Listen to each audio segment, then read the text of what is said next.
Good afternoon. My name is Martha Chichil-Zepeda. I'm one of the senior clinicians here at Counseling and Mental Health Services at UTSA, and it's my great pleasure to provide a small training on coffee and consent in celebration of Sexual Awareness Assault Month this April. I'm going to share my screen with you so that you can join me in the presentation by following along. So what is consent? What does consent mean?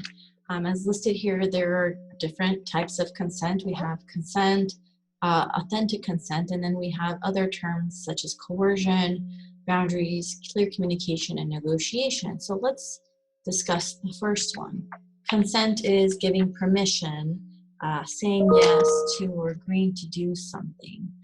Consent always needs to be very clear. So what is authentic consent? Saying yes or giving permission free of pressure. That is what authentic consent means, that they truly wish to participate or are agreeing without being under duress or coerced, which leads us to the next term, coercion, which usually involves the use of threat of harm to make someone do something against their will, thus not providing consent or authentic consent otherwise. This involves a belief that failure to do something could possibly result in serious harm against someone, either themselves or others. Boundaries is defined as a very fine line as far that marks the limit. A person should set their boundaries as far as what they wish to do or what they're comfortable with doing, or being able to express their desires and wants. Clear communication is very important, and it's defined as being very clear about what your needs and wants are and what you want to do, and others listening to what those needs and wants are as well. Lastly, our last term here is negotiation. Having a talk or discussion with someone to reach an agreement.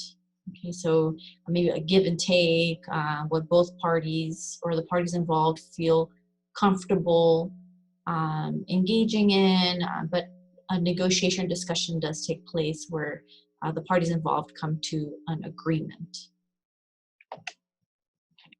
So have you ever heard of this term, the red zone? I know it was a new term for me when I was putting together this presentation. I hadn't heard about this. So what the red zone is, it's a period of time where college students, primarily freshmen, are the most vulnerable for sexual assault in the first 6 weeks of school. So at the beginning of the fall, which is in August, and then once again at the Thanksgiving break as well. Most college students who are sexually assaulted are victimized by someone they know. And more than 50% of campus sexual assaults happen during this time period. So the question that many people ask, well, why specifically are primarily freshmen most vulnerable? And some ideas behind that statistic is that they're not as familiar with the campus or its resources or offices that could provide support, such as Title IX, Counseling Mental Health Services, Peace Center, the police department, or other resources. They may not be knowledgeable or aware of their existence. Thus, they may choose to not come forward or report the incident, or may not know that they can do so.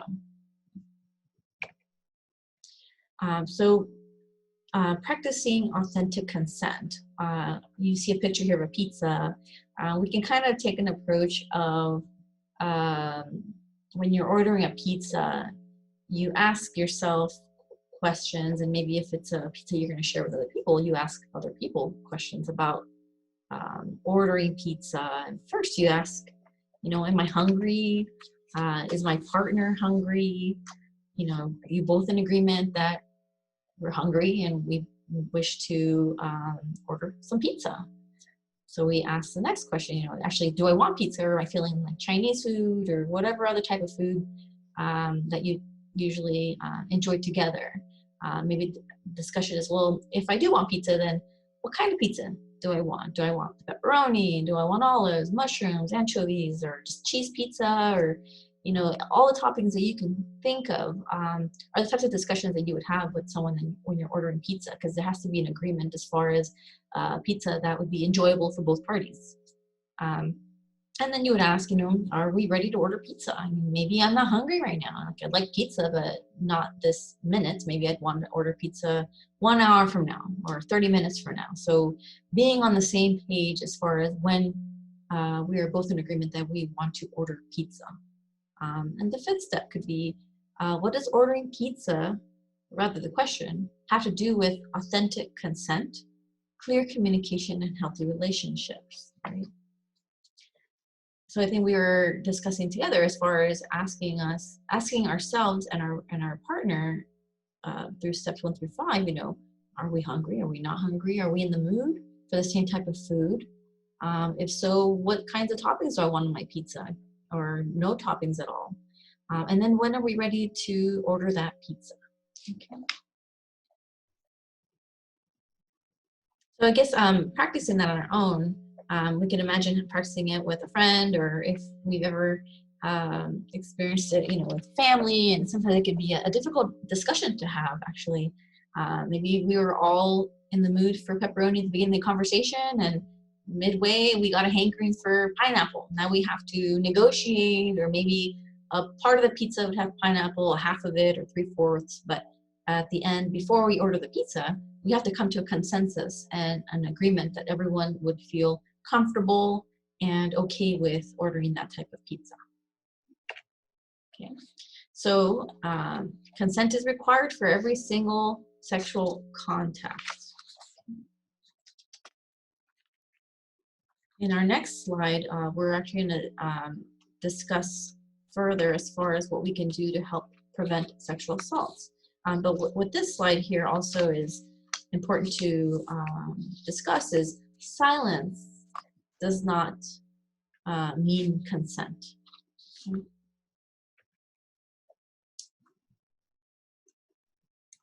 So we can all play a role to help prevent sexual assaults by recognizing a potentially harmful situation or an interaction and choosing to respond in a way that could positively influence the outcome. So this image here was borrowed from RAIN website, 4 Steps to Protect Your Friends, and they came up with a very clever acronym, CARE. C is for create a distraction, A is for ask directly, R is to refer to an authority, and E is enlist others, and we'll break them apart here in a moment. So for the first one, create a distraction. Do what you can to interrupt the situation. Distraction can give that person at risk a chance to get to a safe place.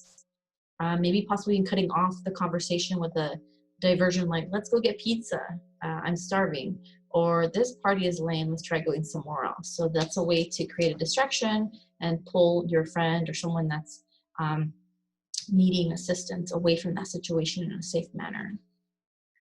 Bring out fresh food or drinks and offer them to everyone at the party, including the people you are concerned about, could be another way that you can create a distraction.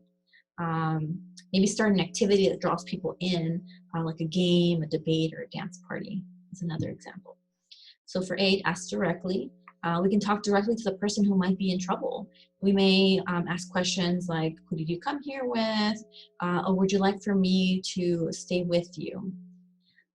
R, refer to an authority. Sometimes the safest way to intervene is to refer to a neutral party with the authority to change the situation, like an RA or a security guard, for example. If we're in another location, possibly a bartender or another employee, that you can maybe relay your concerns to, that they can be of assistance.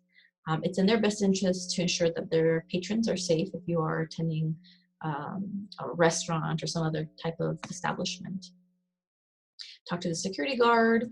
As listed before, as they're usually willing and able to step in and help.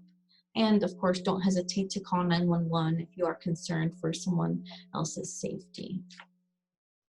And then E, enlist others. It can be very intimidating to approach a situation alone. So enlist another person to support you.